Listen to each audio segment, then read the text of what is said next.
Supercrack Estrella presenta. Calígula declaró la guerra al mar año 40 DC. ¿Y si los ovnis vienen del océano? La curiosa teoría que desmonta el mito de extraterrestres en el espacio, y es que Calígula le declaró la guerra al dios de los mares, y para ello ordenó a sus soldados que apuñalaran las aguas del mar, y cuando Calígula se dio por satisfecho, como monumento a su éxito, erigió un faro. En el 40 después de Cristo, en el mismo año el 2 de enero del año 40 después de Cristo amaneció frío en Caesar Augusta. El apóstol Santiago descansaba con sus discípulos junto al Ebro cuando, de repente, a orillas del río vislumbraron la imagen de la Virgen María sobre un pilar de mármol. La leyenda se fue extendiendo a lo largo de los siglos, y en la actualidad la Basílica de Nuestra Señora del Pilar es el gran icono monumental de Zaragoza. Parece ser que ese año 40 después de Cristo ocurrían cosas que nos hacen pensar que quizás no había tanto de locura en Calígula, sino más bien que se estaba liberando una guerra secreta con algo que no rea de este mundo. Por ejemplo, en el año 40 después de Cristo, el rey de Mauritania fue asesinado por orden del emperador. A pesar de ser amigo de los romanos, el desafortunado monarca había causado una grave ofensa cuando entró en un anfiteatro para ver un combate de gladiadores, vestido con una túnica púrpura. El deseo celoso e insaciable que encendía el color se comparaba a veces con una especie de locura. Curiosamente, el pigmento más célebre que el mundo ha conocido no provenía de una hermosa piedra preciosa ultramarina, como su contemporáneo lapislázuli, o de una vibrante maraña de raíces de color rosa coral, como las de la rubia tintorum. Venía de un fluido transparente producido por los caracoles marinos de la familia Murex. Más específicamente, era mucosa. La púrpura de Tiro se podía producir a partir de las secreciones de 3 especies de caracoles marinos, cada una de las cuales tenía un color diferente. Hexaplex trunculus, púrpura azulado, Bolinus brandaris, púrpura rojizo, y Stremonita hemastoma, rojo. Una vez recolectados los caracoles, se extraía la baba. En algunos lugares, la glándula mucosa se cortaba con un cuchillo especial. Un autor romano explicó cómo la sangre del caracol brotaba de sus heridas, fluyendo como lágrimas, antes de ser recogida en morteros para molerla. Las especies más pequeñas se trituraban enteras. Pero este es el fin de la certeza. Los relatos sobre cómo la incolora baba de caracol se transformaba en el legendario tinte son vagos, contradictorios y a veces erróneos. Aristóteles decía que las glándulas mucosas procedían de la garganta de un pez violeta.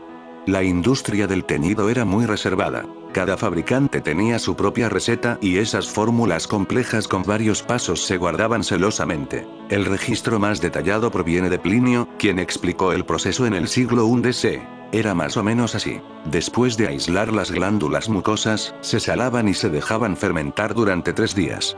Luego se cocía en ollas de hojalata o posiblemente de plomo a fuego moderado, hasta que se reducían a una fracción de su volumen original. Al 10º día, se probaba el tinte sumergiendo un poco de tela. Si salía manchada con el tono deseado, estaba listo. Dado que cada caracol solo contenía una cantidad mínima de mucosa, se podrían necesitar unos 10.000 para producir un solo gramo de tinte. Se han encontrado miles de millones de conchas de caracoles marinos desechadas en áreas donde alguna vez se fabricó el tinte.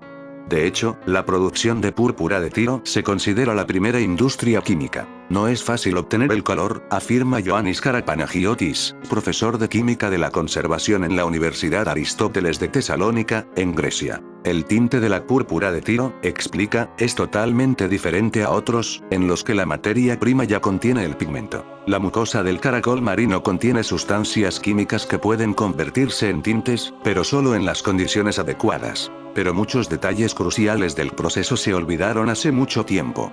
Entonces podría ser que Calígula se inventara esta guerra contra el mar para tener ese color púrpura mágico. El emperador comenzó a realizar sus apariciones públicas vestido de dios y semidios, como Hércules, Mercurio, Venus y Apolo.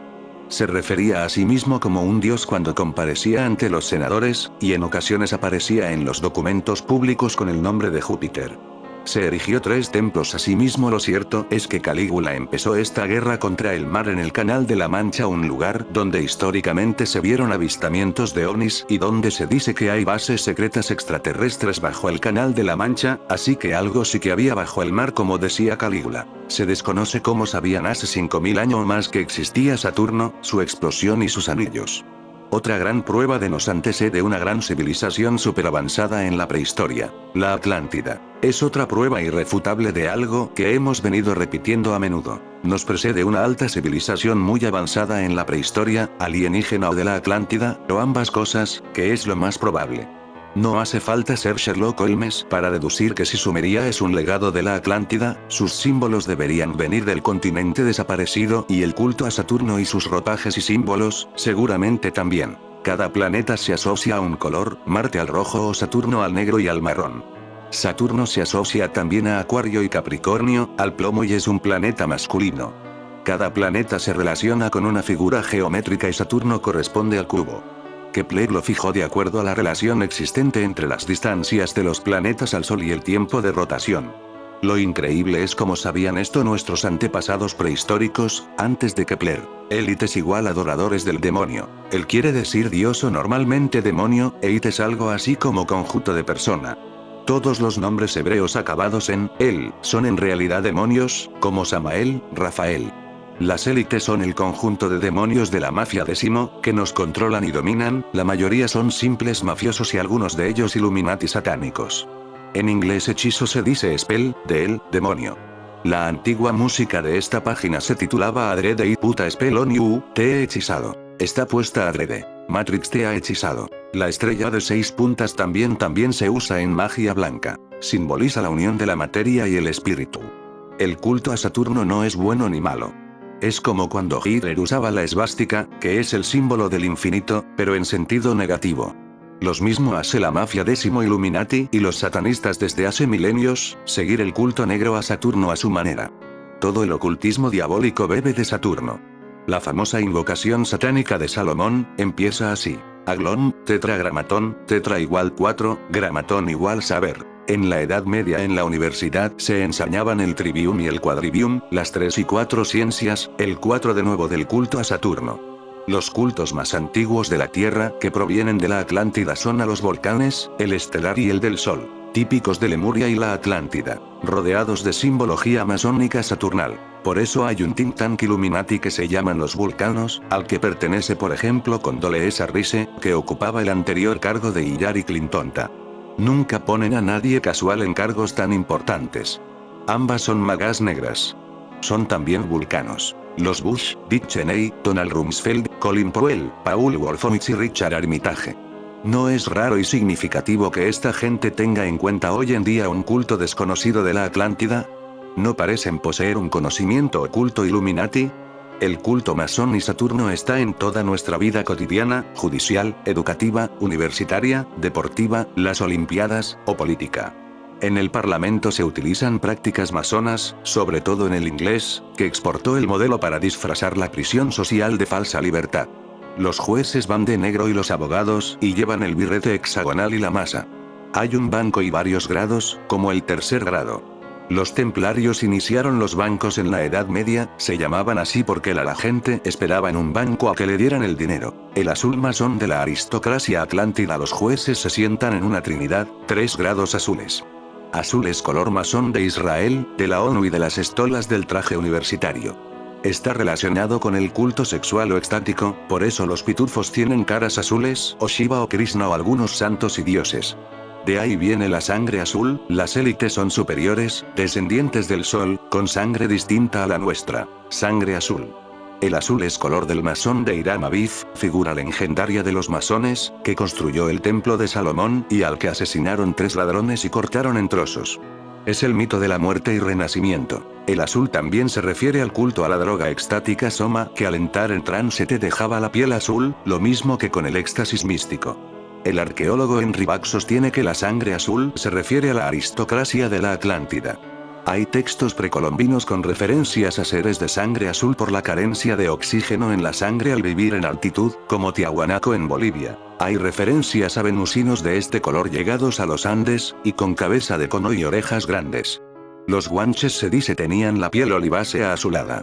Platón dijo que la sangre de los atlantes era diferente al resto de los terrícolas, lo mismo Maneto y Heródoto. No fue el único, pues un respetado astrónomo de Harvard revela que los ovnis han estado presentes en lugares de la Tierra, tal y como indicaba Aviloe, afirmaba que se habían encontrado restos de un material que podría provenir del espacio exterior, y cree que podría responder a un proceso artificial de manufactura. Pero las últimas teorías sobre el no estamos solos en el universo han ido más allá, sugiriendo que quizás los alienígenas no vengan del exterior, sino desde dentro de nuestro planeta, concretamente, desde el fondo del mar.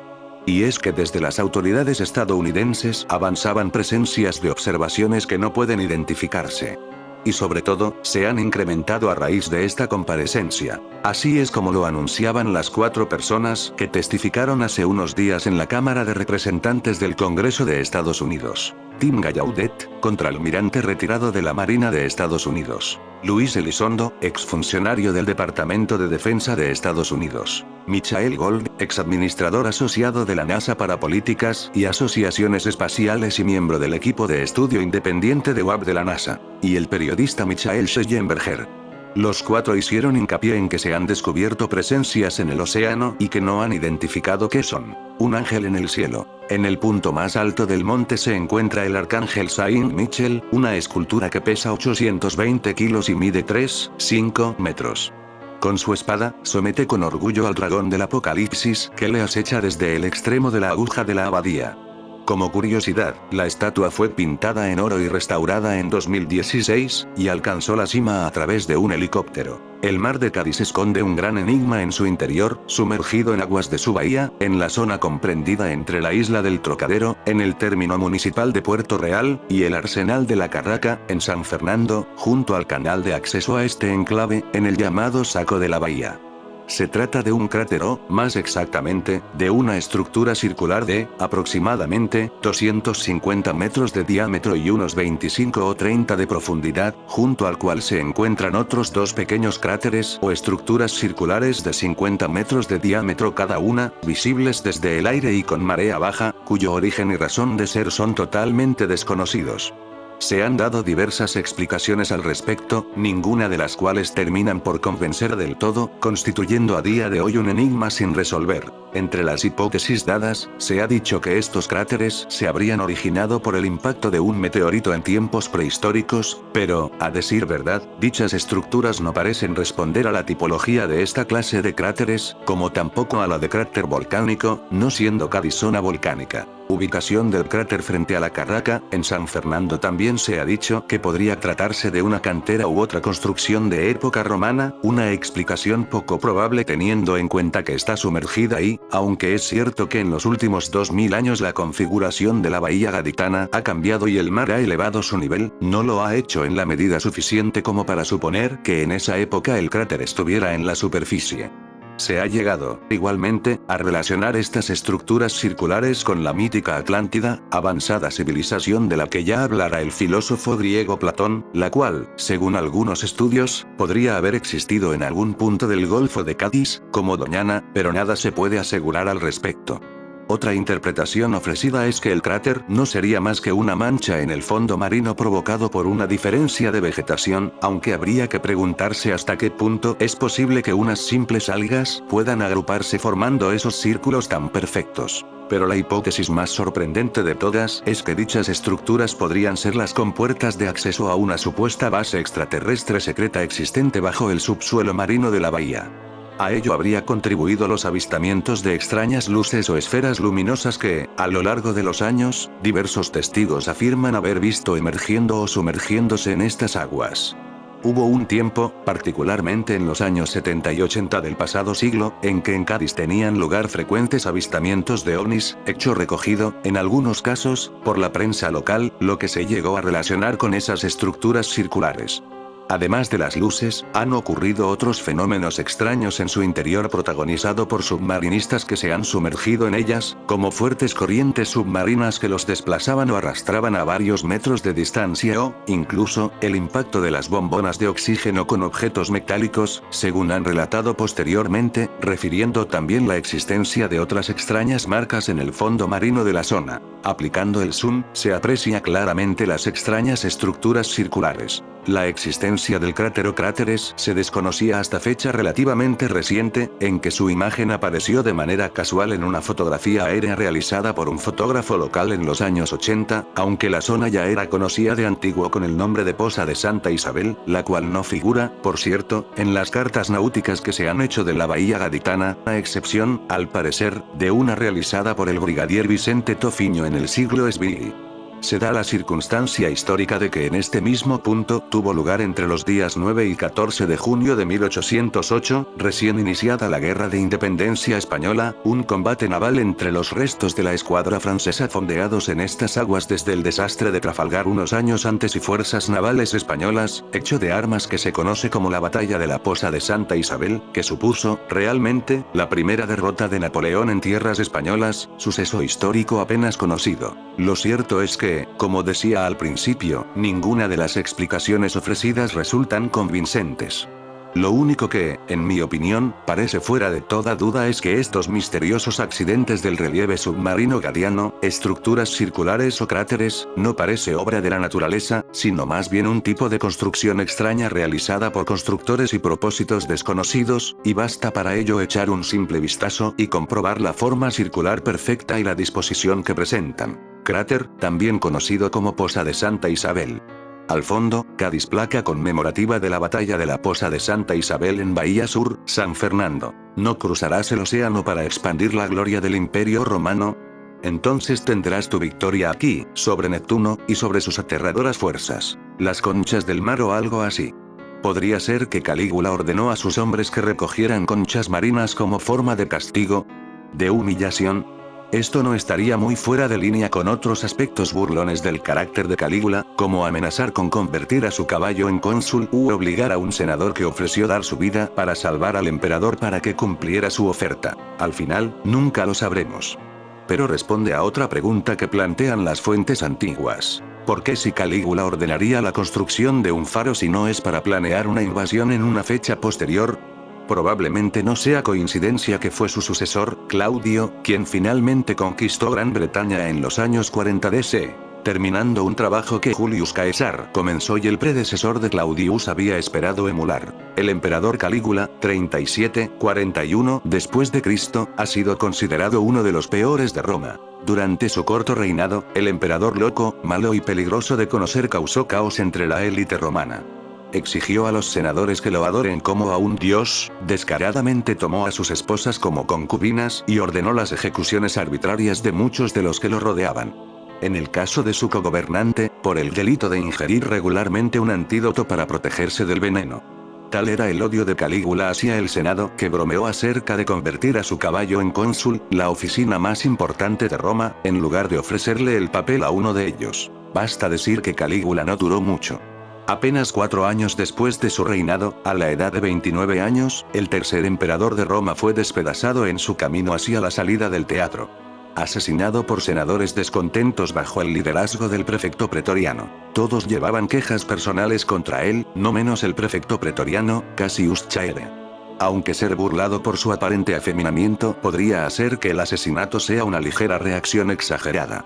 Los conspiradores incluso sometieron a la espada a la esposa y la hija de Calígula para librar a Roma de su linaje. Pero entre la letanía de fechorías de Calígula, hay un episodio que desconcierta a todos. Su declaración de guerra y su declaración de victoria sobre el mar. Nuestra fuente principal para este curioso episodio es Suetonio, el antiguo biógrafo de los primeros 12 emperadores. Grabando el evento en 40C, Suetonio escribe: por fin, como decidido a hacer la guerra, reunió a su ejército en la orilla del océano el Canal de la Mancha, norte de Francia, con sus balistas y otras máquinas de guerra. Y aunque nadie podía imaginarse lo que pretendía hacer, de repente les ordenó que recogieran conchas marinas y se llenaran los cascos y los pliegues de sus túnicas con ellas, llamándolas el botín del mar debido al Capitolio y al Palatino. Como monumento a su éxito, erigió un faro, sobre el cual, como en el Faros de Alejandría, ordenó que se encendieran luces durante la noche para la dirección de los barcos en el mar. Finalmente, prometiendo a los soldados una recompensa de 100 denarios cada uno, como si hubiera superado los más eminentes ejemplos de generosidad, dijo: id y alegraos, porque ahora eres rico. Suetonio, La vida de Calígula, 46, el historiador del siglo III Cassius va aún más lejos. Él informa que el Calígula navegó un poco mar adentro en un trireme antes de regresar a la costa, trepando a una plataforma, haciendo sonar las trompetas de batalla y ordenando a sus hombres que recolectaran conchas marinas para poder exhibirlas en Roma como botín de guerra en un desfile de la victoria que conocemos como el Triunfo. Tenemos una buena idea de dónde tuvo lugar esto. En la costa del norte de Francia, cerca de la actual ciudad de Boulogne-sur-Mer. La degeneración mental de Calígula está bien atestiguada entre las fuentes antiguas. Suetonio lo describe como un insomne de ojos hundidos que conversaba regularmente con la luna. El biógrafo también nos dice que Calígula rehuyó la vestimenta romana regular por disfraces excéntricos, incluidos Apolo, Venus e incluso el conquistador macedonio, Alejandro Magno. Calígula supuestamente hizo construir un puente entre su palacio en el Monte Palatino y el templo de Júpiter en el Capitolio para poder cruzar por encima del foro romano, consultar al dios de Dios en seguridad. Según el embajador judío Filón de Alejandría, quien tuvo una audiencia con el emperador en palacio de Calígula en el Cerro Esquilino, Calígula pretendía erigir una estatua de sí mismo en el templo de Jerusalén. Pero aceptar la idea de que Calígula estaba loca es demasiado fácil. Llamar loco a Calígula simplifica demasiado su comportamiento. Quita cualquier culpa a los senadores que ofrecido para adorarlo como un dios, y quien raspó para doblar la rodilla y apaciguarlo. Y siempre debemos recordar que fue precisamente el pueblo que Calígula se deleitaba en perseguir, la clase senatorial, el que nos dejó la historia que sobrevivió. Podría ser que había otra razón detrás de las acciones de Calígula. Uno que no ha sobrevivido en las historias oficiales, pero que tiene mucho sentido en el contexto de gobernar como un emperador romano. Calígula estaba respondiendo a un motín. Ser emperador romano significaba ser un militar, y si no lo era, al menos tenía que fingir que lo era. Julius Caesar tuvo sus victorias en la Galia. Tiberio César disfrutó de una ilustre carrera militar en Alemania. Y Germánico, el padre de Calígula, era considerado un príncipe dorado del pueblo romano y un favorito de las legiones. Calígula tenía solo 25 años cuando llegó al poder, y aunque 25 era más que suficiente para que la mayoría de los romanos aristocráticos obtuvieran una valiosa experiencia militar, Calígula había pasado la adolescencia y los 20 años encerrados en la isla de Capri con Tiberio. Allí se había visto obligado a mantener la cabeza baja, tratando de sobrevivir al ambiente tóxico de la paranoia, las ejecuciones y las degeneraciones sexuales cada vez más retorcidas del emperador. Lo que Calígula necesitaba más que nada era una victoria militar, que es lo que esperaba ganar en Gran Bretaña mientras concentraba sus fuerzas en las costas del norte de Francia. Lo que sucedió después se pierde en la historia. Pero podemos reconstruirlo si leemos entre líneas. Gran Bretaña ocupaba un lugar especial en la imaginación romana. Era una isla misteriosa y aterradora, hogar de druidas, reinas guerreras, búdica, y feroces salvajes. Los romanos, al igual que cualquier otra cultura humana, tenían un gran miedo a lo desconocido y tenían serias reservas acerca de embarcarse en una campaña potencialmente desastrosa con un niño príncipe con poca o ninguna experiencia. Los legionarios romanos se habían amotinado una vez antes contra el vasto padre de Calígula, Germánico, en el río Rin alemán.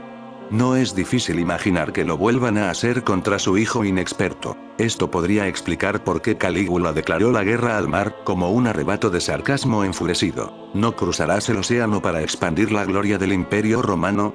Entonces tendrás tu victoria aquí, sobre Neptuno, y sobre sus aterradoras fuerzas. Las conchas del mar o algo así.